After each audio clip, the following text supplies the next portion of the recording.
So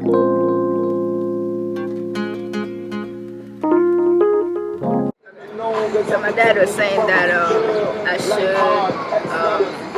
should stay in Philly since I'd already stayed in Philly for like 2 years. How do you get to Philly? Like, what? How do you even get here? Because of Drexel.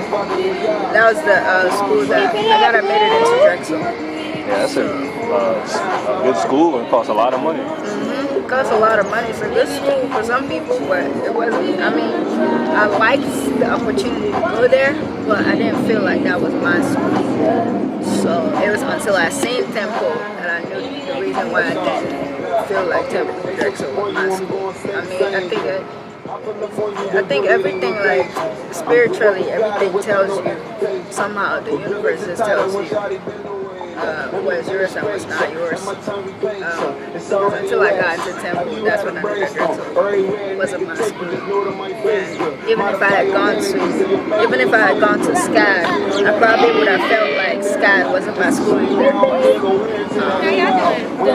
This was my school. So how it happened, but this wasn't my school. So so my dad was like, since you're already been at Temple at Philadelphia for 2 years, you know the place, and you're... I'm gonna move up because you're a little soft-spoken. Oh yeah.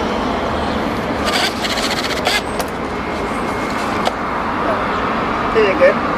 Yeah, you go. Okay. What was that from? So my school and that it was the right fit for you. Yeah. So the Drexel, I was going to Drexel, found out all that stuff, and my uncle's wife was getting refunds off of like Drexel. Nobody was just getting refunds, and until later found out that she was getting refunds, and my credit was messed up, and everything was messed up. So I had to figure myself out. Right now I needed help, so I needed my mom to get here real quick. So it was gonna take some time because she still had to. They had to pay for get a visa appointment and then go apply for the visa, do the interviews, 2 interviews, and then see if they can get visa. So before my mom got here, it took 8-9 months before she finally got here. So that was, but luckily. I applied to Temple. Temple gave me money. Temple gave me money to go to school, but I needed $7,000 more to complete my tuition. I didn't have any money that I thought I could use to pay that off. So now I started looking for loans, but because I didn't have any co-signers, I couldn't get any loans. I could start the first semester, but I couldn't do the second because I didn't have enough money. So now I used like one particular day, I was so worked up that I was up 24 hours on the computer. My eyes was hurting after that day. You was up 24 hours. Why? Like the whole day, I'm looking for loans that I could get without co-signer. That was all I did. I think after that stuff, my eyes were messed up for a bit because it was like, I remember I was up at 6 a.m. in the morning, and I didn't go to bed until 6 a.m. the next day. Like after like 6:30 something. So I finally found a loan company. They're called Ascent Student Loans. I don't know how, but they said they give like loans based on people's grades. They said they could give you loans based on your grades. So I was like, okay, maybe I could just apply for like maybe $14,000 to see if I can have like more money to pay for off-campus living around here. Right. And then I applied. They called me back, said that they couldn't give me $14,000, but they could give me $7,000. $7,000 was exactly what I needed to cover tuition. So I was like, all right, just give me $7,000. I'll figure the rest out later. So got the $7,000, and then with the housing, me and my parents figured it out. They sent me some money, and I used it to pay off like a couple months. And then afterwards, I was saving money from the part-time jobs that I was doing while I was working at school to be able to pay for the rest of the months because I had enough time to pay. to save up money to get the last 5 months. And then that was the period when I got that internship at Los Angeles where I had to go after that. So I went there. After that internship, I had enough money to be able to pay rent down here when I came back. So I came down here, found a place, which is the place I'm staying at now, and I just continued school until I finished. It's like you had a rocky road. You was part-time or full-time? At school, full-time. Full-time when I was working 2 jobs at first, and then I reduced it later and started working just one. Because I was working 2 because of I had to save up to pay the rent. But once I finished that, after the internship, I had enough money to be able to pay. And the rent in the new place I was staying was much less than the other one. Internship was, I'm guessing, it was paying good? Yeah, it was paying good. But those internships, they'll pay you good and then go back broke again. So all the money I got from the internship, I use it to pay like rent and like my braces fee and stuff. So it went pretty fast. But at least I was able to pay.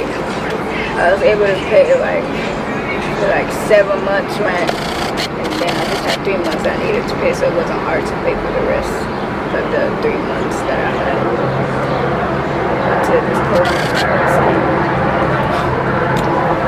but Came out of nowhere. So are you going back to school or are you just done? I'm gonna go back. I'm gonna go back to graduate school. But I have to apply them. Maybe if I go down there, I'll look for a school that I could do. But I want to.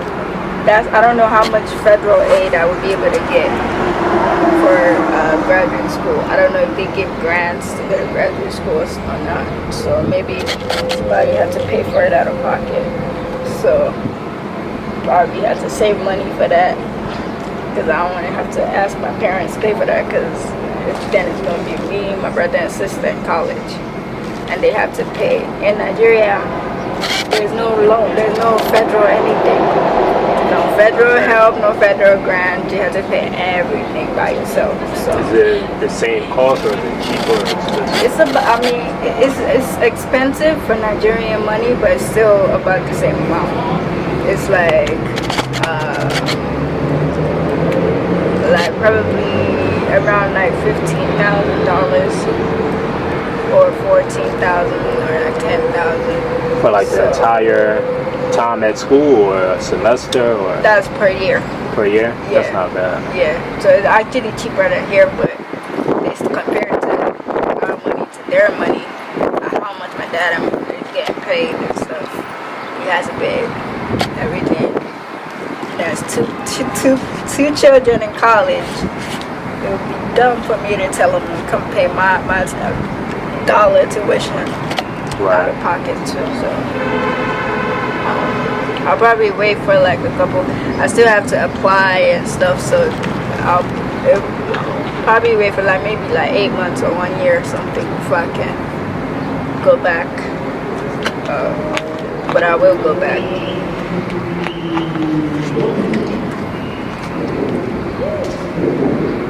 But I mean, the next one is not going to be as difficult. This bachelor's degree was only hard because I thought I had my uncle, but I didn't have him because he don't even have himself.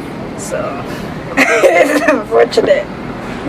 But yeah, my mom, she had to come and then help me out. So until she got here, it was just me doing everything in a country that didn't know anybody. It just me by myself. And on the other family that we knew here. Some like my mom, the first time she had come, because she was here for a while without her papers. She was still on visa, but she was gonna stay longer because she wanted to stay with me.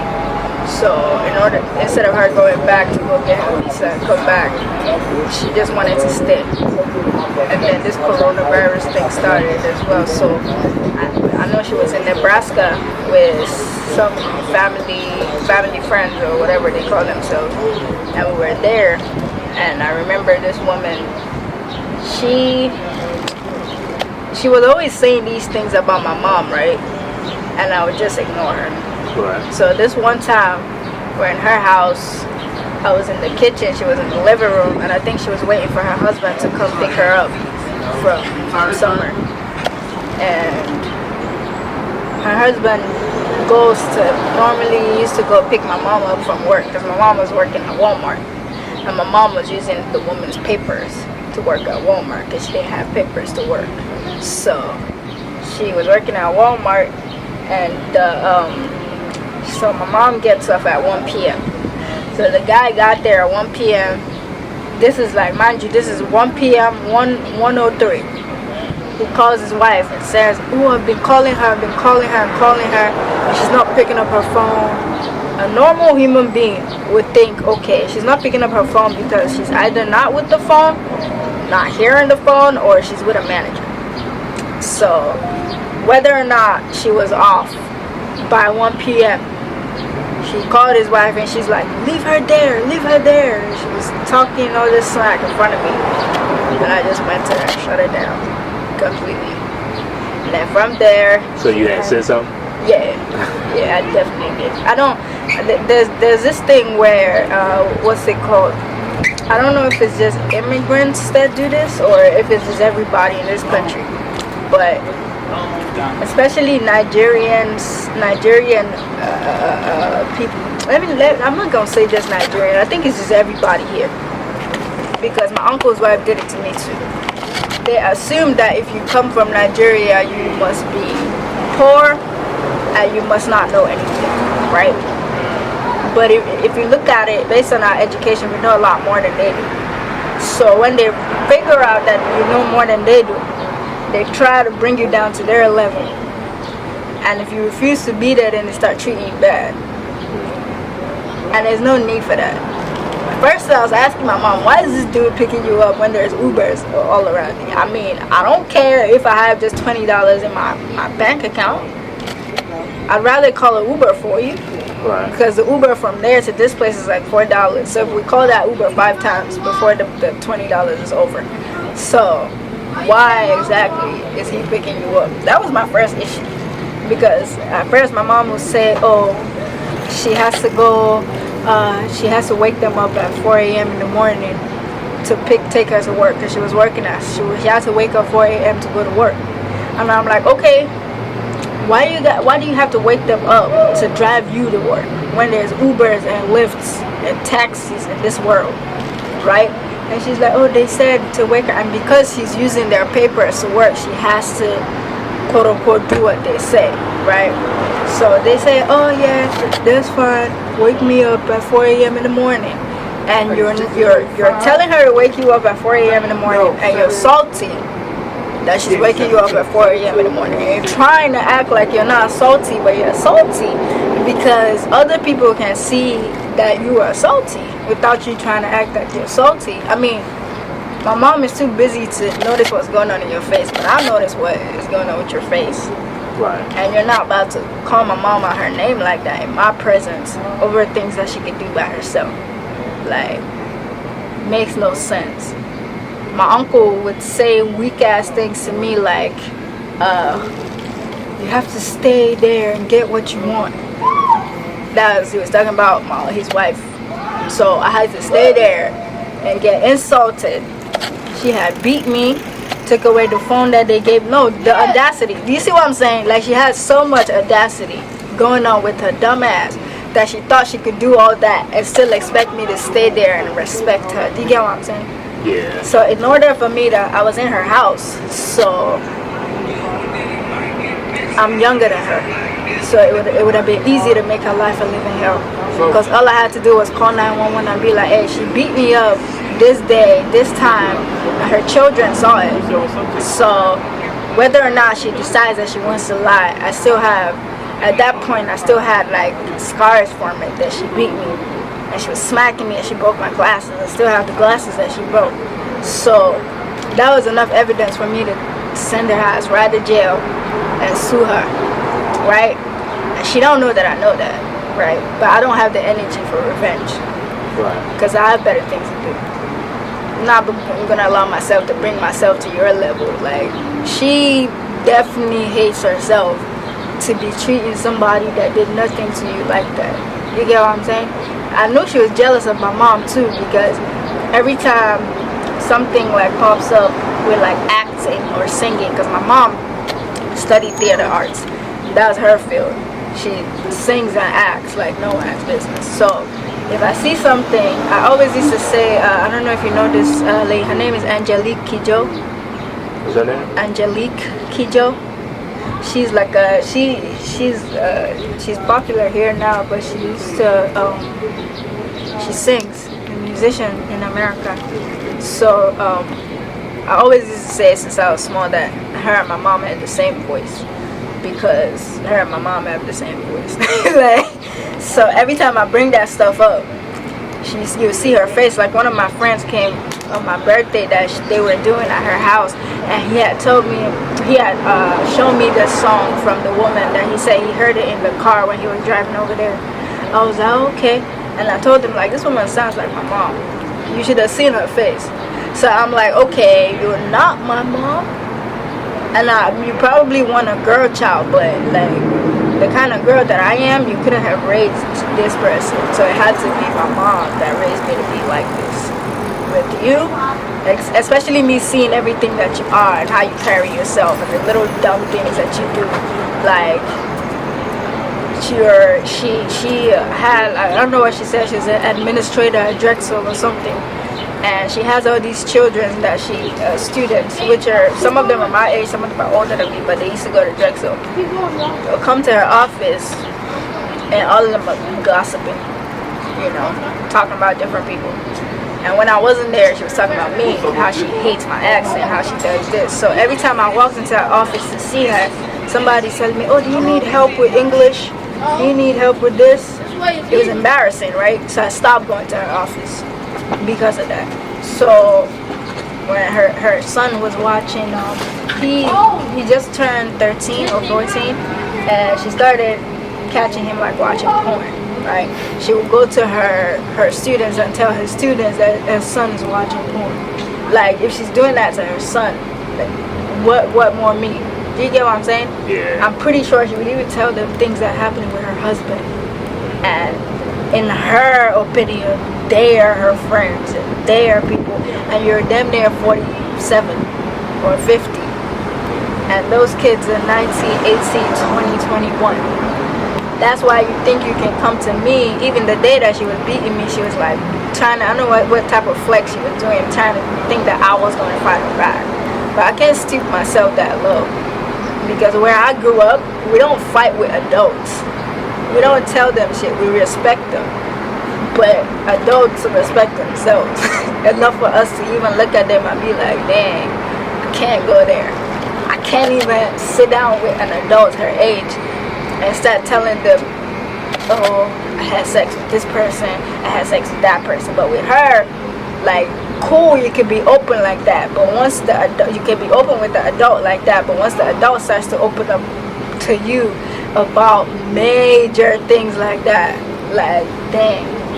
It's like, and then you're telling me whatever happens in this house doesn't go outside, and then you're taking it outside to your office. What is that? Exactly what I called her. I called her a hypocrite. Because like one of her students is Ghanaian, the girl is Ghanaian, and me and her became close. She was like the only African student that she had at that time. So me and the girl became very close. And whenever she used to make fun of my accent, the girl used to be there. So the girl would tell her like, why are you doing that? Stop that. So the girl told me what she used to say, which is where everything started to like come together. Like, oh, she actually used to say this. So I had told my parents, and then my parents confronted her. See everybody over there? That's when this whole thing like started coming out. So when my mom had called the girl to ask her when I was saying something to my parents, because they didn't believe me at first. Right. So they called the girl to ask the girl, and then the girl told her, and she was mad at the girl for writing her out. Right. Like, how much integrity can you have? Like, how much?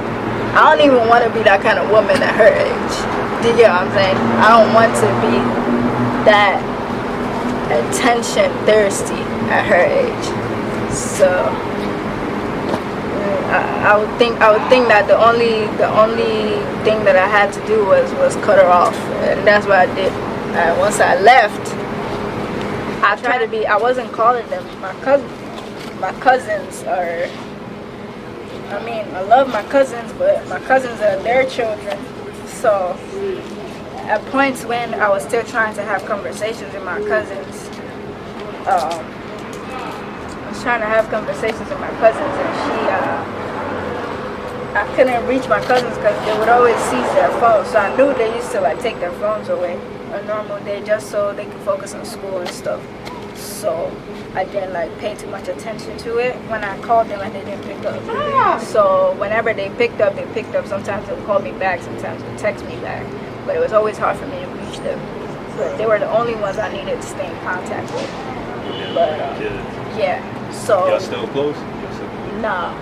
Do y'all contact like every once in a while? No, I had to. So after this whole thing happened, right, where I went to the provost at Drexel at that time. Where? The provost, the Drexel, like one of those head people at Drexel. Because I had taken a picture of him for a competition. So from there, I became kind of like, I used to talk to him like sometimes. And because he was like a mentor to most people, I would always ask him for advice too, and he would give it to me. So he actually now knew me on a first name basis. So when that stuff happened, I felt like I should tell him. So I told them, and I had all these meetings with him. And the phone that they had taken from me had like my email address on it. So what they were doing was they would go on my email address with their phone and see the emails back and forth between me and him. So first of all, that's invasion. That's invasion of privacy. I haven't even started with all the things I'm about to sue them for. But that was invasion of privacy. You don't get to do that. But she did that, right? And whatever, in my opinion, right, she said I was trying to make her, she says I was trying to make her lose her job. Because I think they had called her into the office when the provost had told the other guy that this is what has been happening, all these refunds she's been getting it, because I didn't get the refund. But what she did was she gave both, me and her had a joint account. So it would look as though I'm getting the money, even though I wasn't seeing the money in my account, but it was in her account. Do you get what I'm saying? So she played it like a pro. She did. She did. And it's later on that I found out that she was literally playing it like, she played it like a pro. I mean, big ups to her for that one, but you can't, in my opinion, I don't think that you can deceive a child of God for more than a year, because that's what happened. And she thought she was going to play it the way she played everything else, but it wasn't going to work like that with me, because I didn't do anything wrong to anybody, so there was no way that I wasn't going to allow that stuff to happen to me without it coming out the way it did. So her story was like this one of her niece that she had. I was very close with that niece, and she started lying at points to the niece. Before I even left, the niece was looking at me some type of way, right? And I was close with the niece's daughter too. So when the children started calling me to ask me what happened, I told them what happened. And I received one text message from her one day talking about, stop telling my daughter what happened. Between you and my auntie, she's only 14 or 15 years old, whatever she said. I was like, okay. I told her, she asked me what happened, and I told her. So it was like always in a position to defend myself, because this woman had lied so much from the beginning all the way. She had lied to all these people. So I think the only people that believed me was her brother. His name is Mr. George till today. I'm going to call him at some point, because I'm definitely buying that man a car and I have money. But I think he's the only one that believed me, because the other family, whatever, that she had, that woman had bought me a jacket. I was feeling bad, so I texted them to tell them, like, thank you for the stuff that they gave me. Then Mr. George replied me, but the other lady didn't reply me. So she definitely made it look to the people that listened that I was the person that did everything wrong, and I left her house, and she did all this stuff for me, and I just left, and I didn't say thank you and stuff, so that people would start looking at her like, oh, she was the hero, Ruts helped somebody, and bruh, for me to have gone through all this stuff and still be here, you know who you already know that God is just not gonna allow you to just, when you didn't do anything to anybody. But whether she likes it or not, I know that she is suffering more than I am right now. Even though she's gonna act like she's not. So I'm just gonna let her until she confesses, because that one's gonna come out at some point. But regardless, at least I think I've been able to grow in a way where I don't seek revenge at all in my life. I just forgive or block you. I mean, I can block you and still forgive you. Maybe later when you come to your senses, you probably apologize for it. With my uncle, I see that he's in bondage, so he can't do anything for me. But my mom has gotten her green card now, so we are not in debt to anybody. That experience, like what did you learn from it? From everything. There's a lesson in everything, Yeah. whether you know it or not. I would say everything always works out at the end. But my biggest thing is don't do anybody wrong and don't seek revenge, because it just happen naturally when it's on. Right, evil destroys itself. Yeah, like it just, as long as you're the right one in the context, like you know you did everything right, you don't have to defend yourself. By default, everything that you're going to do, regardless of how hard it is going to be right. Somehow, you're going, and the reason why is because I think that when that stuff happens, then God gets to get the glory, because they know you didn't have anything. They know you. They probably thinking that you were not gonna graduate, you were not gonna do any, you were just not gonna go anywhere.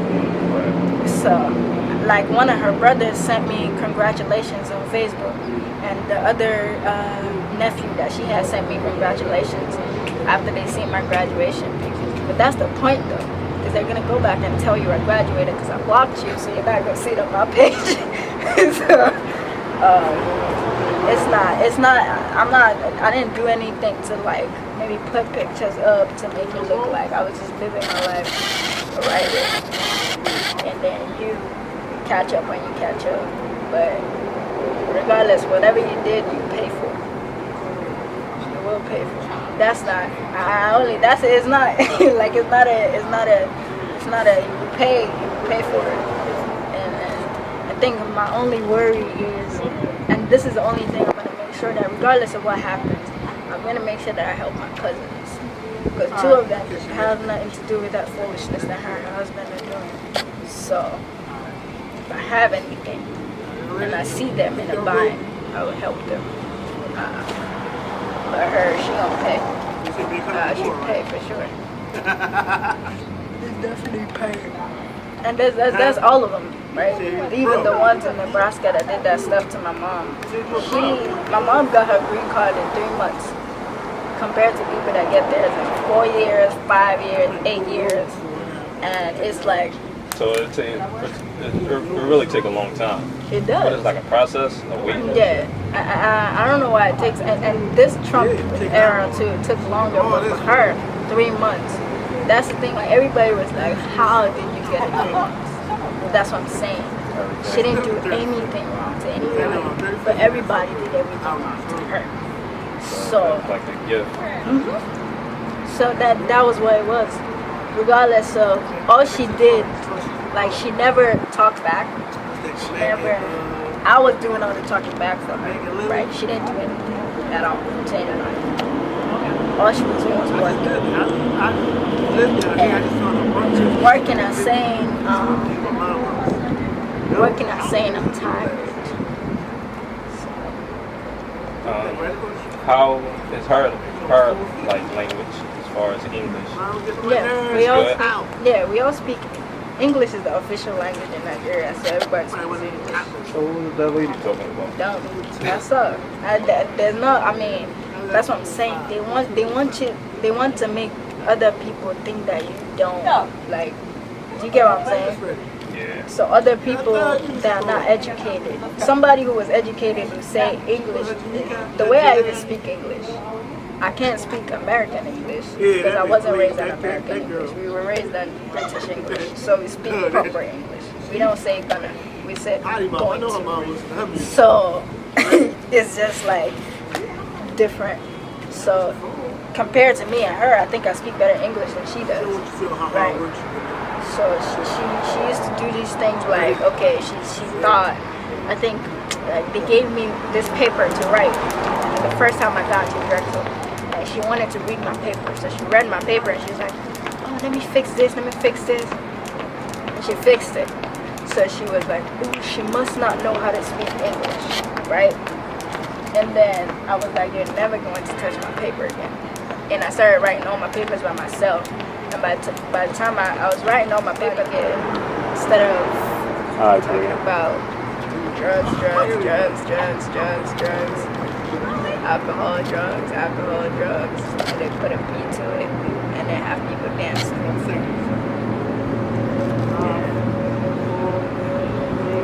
If you could be anywhere in the world, where would you be right now?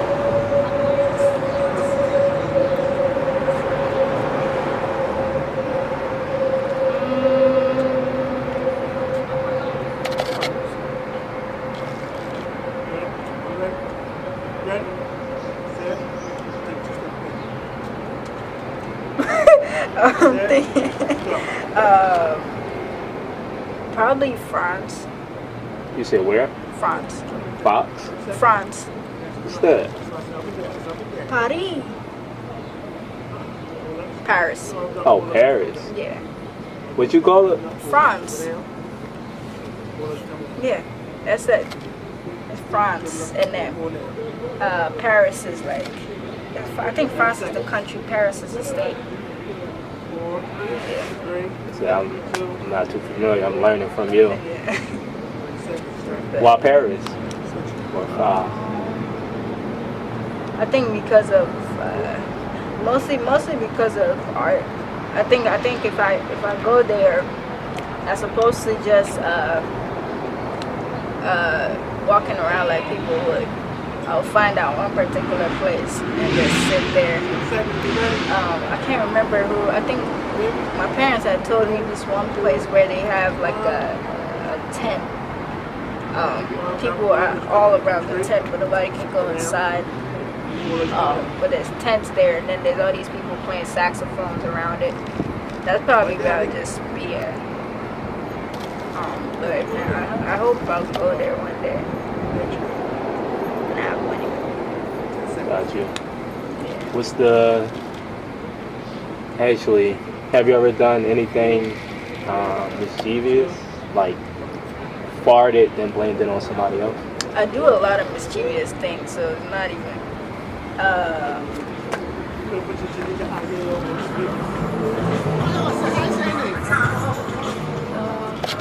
I don't think like blaming somebody else for something, I wouldn't be able to do that, but I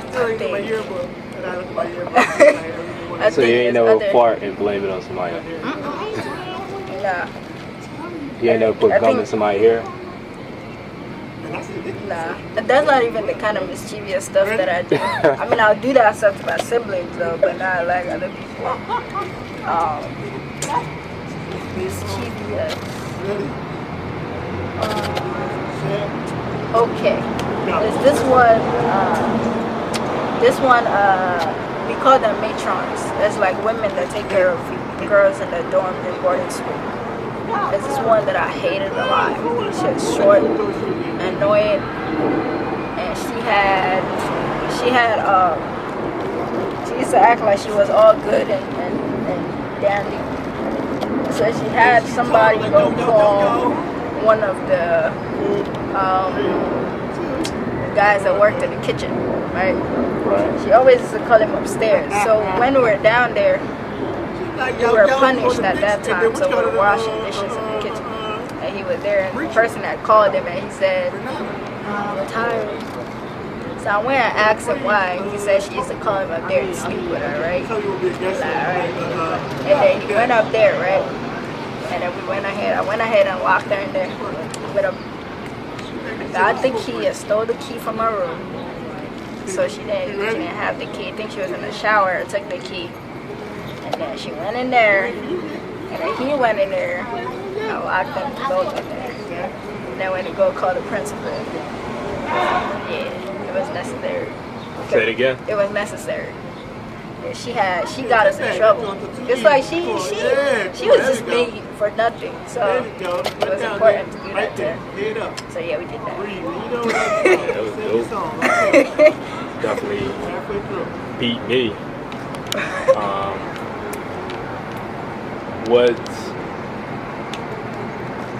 What are your goals? Like, what do you hope to achieve in life?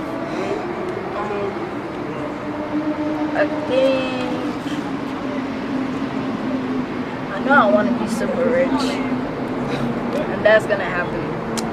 But another reason is because I think because of the kind of person that I am, I'm able to empathize with a lot of people. So I'll be able to help a lot of people if I do have a lot of money. So You're definitely a Scorpio. You're lucky to a lucky sign. So it's like, I know if I had, and my brother always used to make fun of me because whenever, like when we were growing up, when people used to like beg for money in Nigeria, everybody had like, give them like 5 naira, 20 naira, I'll give them 50. You give them what? I'll give them like 50 naira instead of 20 or 30. And my brother's like, you had 100, why did you give them 50 when you could have just given them 10? Right. So I think I'm going to be that kind of person that is going to end up giving half of my money away if I do have it. I want to be successful because I think I already know that I'm going to have a lot of money. So I think the biggest thing is just being able to recognize people that need help and that help. I'm talking about people that genuinely need help though. Right. Because you can tell the difference between people that just don't want to work, regardless. This one thing that my uncle said that rubbed me off the wrong way. I was driving with him in his car, and then some dude came to him to beg him for money, and he said he ignored him, and then he said these people don't give them money, they'll take your money and do drugs with it. And I was like, what? Like, dude, they said they were hungry, they didn't tell you they were going to do drugs. So what you do is give them money to buy food, and whatever they use it to do is their business. Right. But for him, now you're telling me to be part of your ring. But the kind of person that you are is you're not giving people money that are hungry because you've already put them into the stereotype of they're going to do drugs. What if he doesn't do drugs with the money that you give him, right? And that's why you were able to betray your sister, which is my mom, by doing the things that you're allowed to do to her daughter. Because that's the kind of person that you are. Right. You might be a good person, but you're easily driven by stereotypes. And if there's anything that I've learned, I can't put people into groups because everybody's individual to themselves, right? And even though like, oh, it's family, and everybody is the way they are for a reason, right? And that's, I think that that kind of mindset, I think, is good. At the same time, wife is, I probably would have branded all African Americans like she is, because two of my uncles, this one, the wife that he married, trash. The other one, the wife that he married, trash. She shot him. So I don't know what kind of people they were married, but I know for a fact that if I'm going to marry an African American, which I don't know if that's right, if the man is black, the man is black. Doesn't mean anything to me. I can't keep into two groups. Which is I can't put group people into, because my ex's family, they're African American, but they are different from the stereotype that everybody has of African American families and all this stuff. His parents are divorced, but they have a good relationship. Everybody is on board. Everybody's respectful. Everybody is a good person.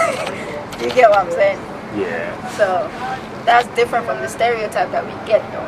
The stereotype is normally broken families. It's so broken that the father is not there, the mother is not there, one person is not there, everybody's just evil, some people are smoking, everybody's just doing drugs.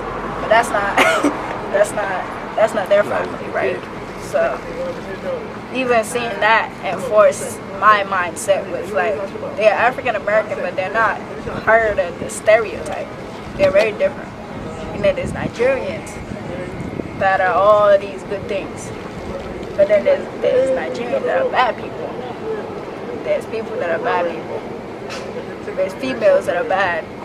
And there's guys that are bad. Right. So, can't put people in stereotypes.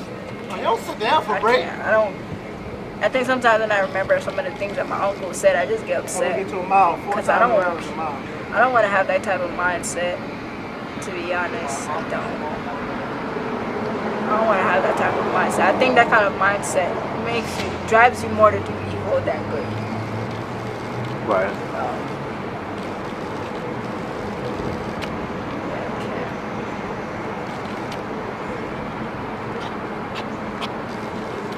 You kind of been on your own out here. You like a one-man team. Huh? So you kind of been on your own in the country.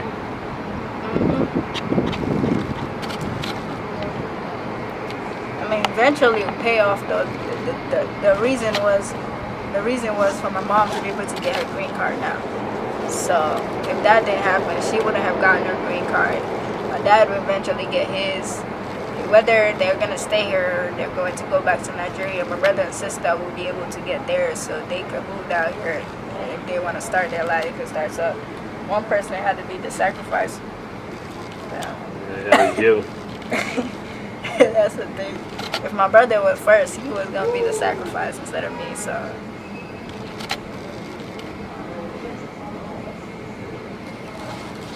So what's one thing you can't say no to? I can't say no to. Be anything.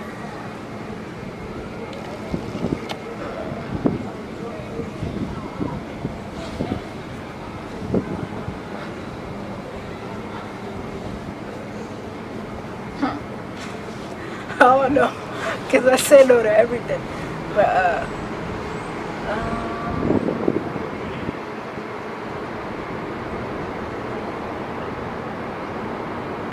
I don't know. I don't know. What's your favorite memory?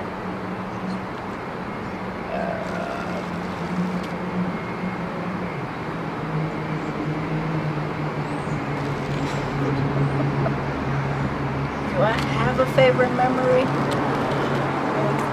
I'm trying to think. Take your time.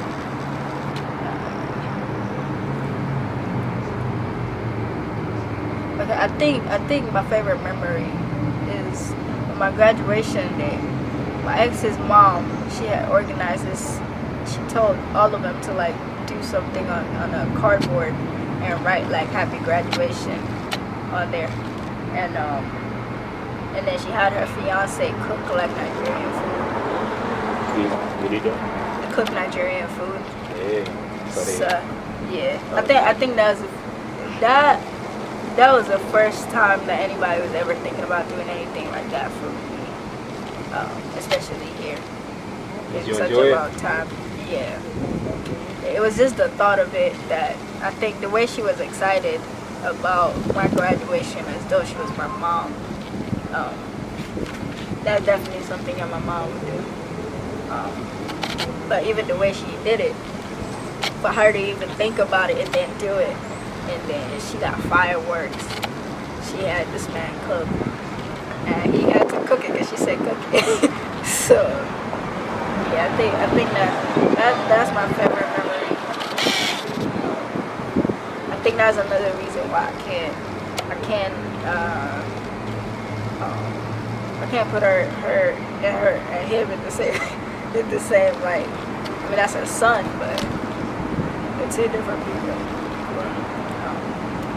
Two different people. Yeah, that was real nice. That's what I'm saying. That's what I'm saying. For her to even do that, like we're not even married. Right. So what attracted you to your ex? Like what really brought them out from everybody else? at first, when we used to have, you see, Say it again. the conversations that we had, right? I think me and him had a spiritual connection. It was like a soul type of connection. It didn't have to be.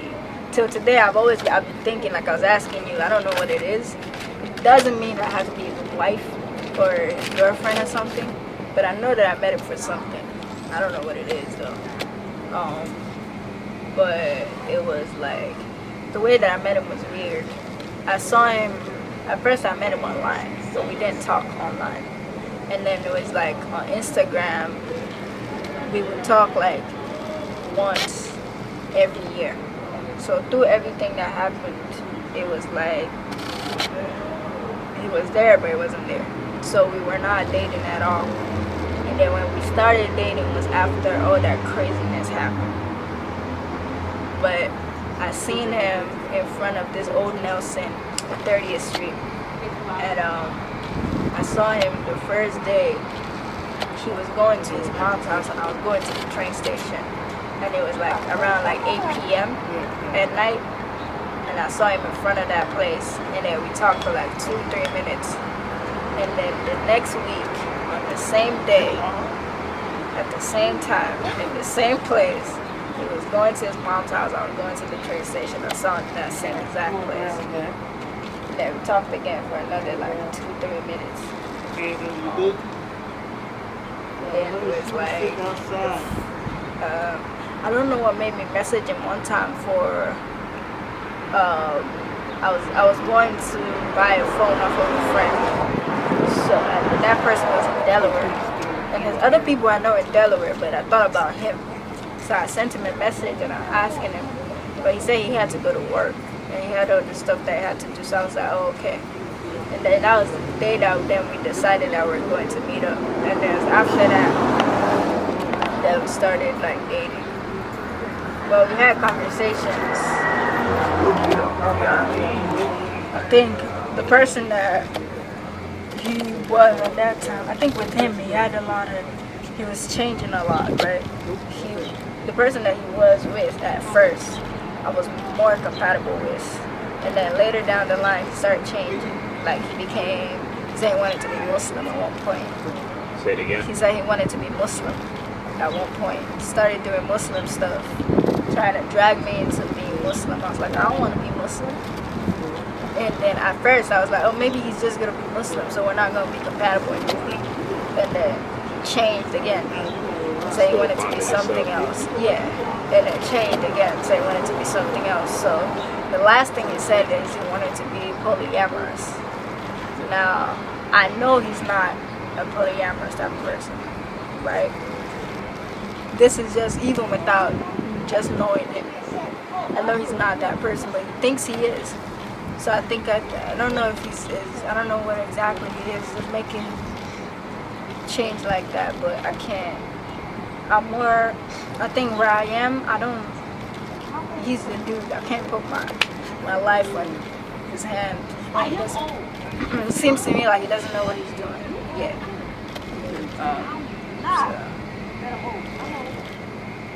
Got you. Yeah. I don't know what I met him for. I'm still trying to see what I met him for, but You normally get the test before the lesson, so you'll figure it out. yeah.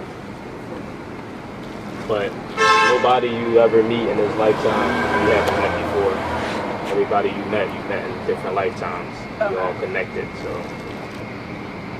you're probably your boyfriend or your best friend or your brother in different lifetimes. Connection.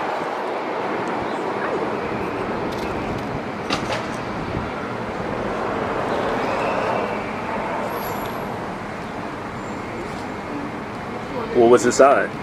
Huh? What was the sign? Gemini. Gemini. You know what's crazy? We're dating a lot of Geminis. I don't know why. Got 6 left. I don't know why.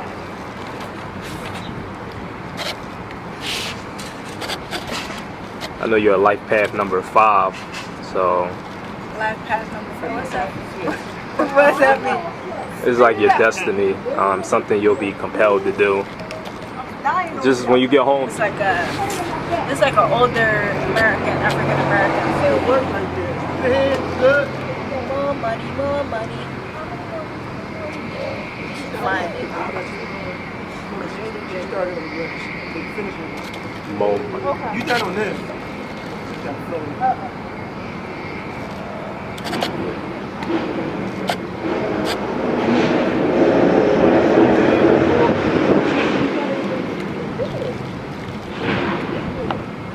Go back now. Make the rookie mistakes. No, I've never seen that. That's weird. What is it about? I'm curious. This, I'm about to go just to take the test. these like they're brothers, and they're known for like committing like petty crimes because they don't want to work.